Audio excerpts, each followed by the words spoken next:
Stefan had just moved into the old, creaky house at the end of Elm Street.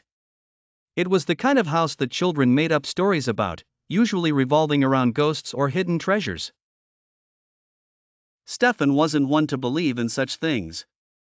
He was a practical man and found the large space perfect for his sprawling book collection. The first night, however, something changed. As he lay in bed, the wind howling outside, he heard a peculiar noise, a faint, irregular scraping sound coming from under his bed. At first, he dismissed it as the house settling, but the noise persisted. Gruff and irritated, he leaned over the bed and peeked underneath. He saw nothing but dust and his old shoes.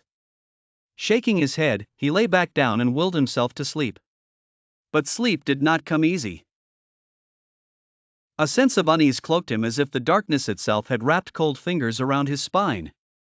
The scraping turned into a whispering, unintelligible murmur that filled the room.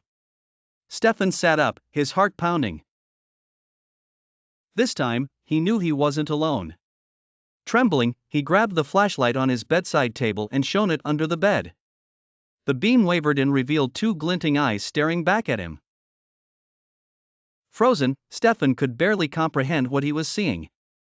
A shadowy figure pulled itself from the darkness, its limbs extending unnaturally long as it dragged itself toward him. He tried to scream but no sound came out. He scrambled off the bed and rushed to the door, and as he did, the figure lunged at his feet but missed by mere inches. Stefan slammed the door behind him and fled down the stairs. He didn't stop running until he was outside the house, panting in the cold night air. From the safety of the street, he looked back at the house. The window of his bedroom was dark, but he could still feel those eyes watching him. The next morning, Stefan found a new place to stay.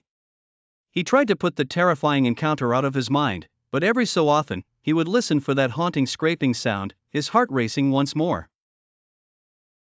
The old house at the end of Elm Street stood empty and silent, but if you got close enough, on a still night, you could hear faint whispers carried by the wind. Perhaps Stefan wasn't the only one who had ever disturbed the shadow under the bed.